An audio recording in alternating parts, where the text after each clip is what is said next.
All right, last one here. Let's try to. Well, we're doing decent time. I think we're doing okay. Ish. I do want to get to the draft because that's the stuff I really get into. What's your long shot bet? 10-1 or longer? So I'm gonna do I hate doing parlays because it confuses me. I'm gonna do one. Do Jalen Hurts 60+ rushing yards, and Patrick Mahomes 40+ rushing yards. Okay. These are two alt lines that I'm combining here to get plus 1091, so about 11-1. Not bad. I think in a lot of it plays into what you were just saying with Hurts. I think you're gonna get a lot of design runs, which I look at some of the other matchups that the Chiefs have had this year, like Lamar Jackson went off for 122 in week 1, or the 2 games against Josh Allen, 55 and 39. I think Jalen Hurts is probably going to get his from a rushing standpoint. I think there's going to be a real emphasis on slowing down Saquon Barkley. So I'd probably look at a lot. I think you mentioned this a little while ago too, some unders with. Do you think the under with the Saquon's longest rush? Yeah. It's even total wise, I might look at some Definitely. unders. But I do think Hurts is gonna get his. Same with Mahomes. We see this. I feel like time and time again where it gets late in the year and his scramble rate goes up. No different this postseason. I think it's around 15%, up from 6%. It's kind of like a all the stops kitchen sink sort of deal with him, where I can already see him tiptoeing the sideline for an extra 5 or 6 yards here and there. A bet where I could bet 3rd and 7, Mahomes picks up 11. Yeah, I don't very know. play it can specific. happen whenever you want, but I can bet on everything else. So I think the attempts are going to be there, and in line with that, I think the yardage is going to be there. So these two getting home with 60 and 40 respectively. It's going to look a lot different. Hurts' 60 yards is going to look a lot different than Mahomes' 40 yards. But I think they both get there. And at roughly 11-1, that's my long shot bet. One thing I'm kind of now curious, and it was a thought I had yesterday driving home, and I'm trying to find it. Maybe it's just not something I can just quickly look up necessarily. Let me see if it's under Jalen Hurts. Jalen Hurts leading the game in rushing yards, I think, is something that I'd be interested in as well. You know what I mean? It's probably not going to get home, but it does kind of give me a segue into the pick that I have here, is that I've taken one of these DraftKings markets that they give you that's called their team game leaders markets, where you pick the leading passer, receiver, and rusher. So I'm going to go pretty chalk. I'll go Mahomes to lead the game in passing yards, Devontae Smith to lead in receiving, and Saquon Barkley to lead in rushing. That is 12-1 at DraftKings. Mahomes kind of speaks for itself, and I think he's probably been playing a little bit better than we realized, or at least the production's been better than we realized. This was in the Ringer last week, but he had the most efficient game of his career by success rate and has best playoff performance by EPA per dropback in the AFC Championship game.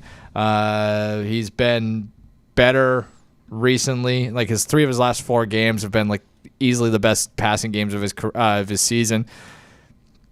Kind of speaks to they've been storing it all away, and here they go. So then the receiving one, Devontae Smith, obviously is the question mark here. He will most likely get slot corner Shamari Connor, who's not nearly as good as Trent McDuffie, which makes sense. Nobody is as good as Trent McDuffie. I do wonder if there's a world in which maybe Steve Spagnuolo says, if Saquon Barkley wants to run for 150 yards, but we limit A.J. Brown and take away everything else, let's try that. I think that's possible. So maybe they just do everything to stop A.J. Brown. If that's the case, Devontae Smith is the next guy up, I would think. One simple stat that's hard to believe. No one in the history of the professional football, the National Football League, has averaged more receiving yards per game against the Kansas City Chiefs than Devontae Smith. Oh. In at least 3 games. He's averaged 107 yards. He had 100 in the Super Bowl the first time these two met. I'm looking at, if he gets 85 yards, and this is a low-scoring, grinded-out game, and the Chiefs spread it around, the Kelsey unders get home, as we've talked about, Worthy, Juju, DeAndre Hopkins, they run, they just spread it around. It's maestro effect from Mahomes. Maybe, like I said, the 85 gets us there. And then Saquon Barkley, I think even if they do slow him down, he's quite obviously the best option here. Yeah. I think he's like minus 470 to be the game's leading rusher. So even if it's not as good as it needs to be for the Eagles to win, I like him being the leading rusher. So, but like these ones, you can start mixing in. I pulled up at least that list. It was like 75-1 with Mahomes, AJ Brown, Jalen Hurts. Yeah, you're basically trying to find like what is the outlier here. Yeah, and then right, exactly. It's like if you go chalk with two of them, what's the third variable? Yeah, and for you it's Devontae Smith. Yeah, exactly. I looked a lot at that market without knowing that you were doing the same. So we really would have been in lockstep if I went there. All right, let me just pull up. Anything else? Any other bets that you're looking to make? I feel like we kind of sold ourselves short here with a lack of like major bombs, but I mean that's a sign of growth. You getting in on any next gen stat specials? I saw those. I'm like, if I can't like keep it on my little. So do you?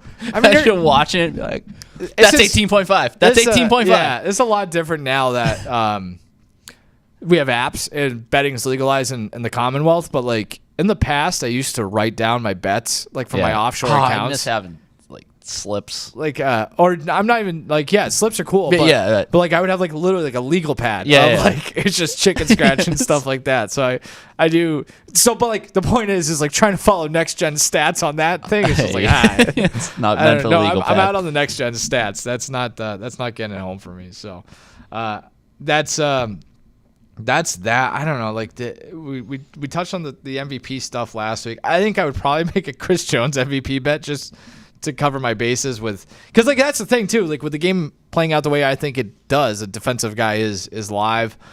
What about player to have the longest air yards from a single reception? I might look at Xavier Worthy, right? Is he the? No, he's plus 570. So AJ Brown plus 245, Devontae Smith plus 390, Xavier Worthy plus 570. I'd like go Hollywood Brown at plus 710. Yeah, he's either going to drop that thing or catch it for 80 yards. I think it's going to be up there, though. Yeah, there might be a chance for that. So that's something I might investigate. Yeah, there's some most yards after the catch from a single reception. There's your Xavier Worthy, plus 390. He's an interesting player in this whole thing. He is. I was going through my notes. I feel like we should talk about him more. Like going through the prep, I was reading stories and things like that, and there's a lot of Xavier Worthy talk, and I'm like, I'm not interested at all, which means the guy is going to go absolutely off. Yeah. Maybe that's an MVP, just a hedge there for you us. Go. So, good matchup in the slot. A couple of stud rookies, offensively and defensively, going toe to toe. That is, he's 31-1 to win the MVP.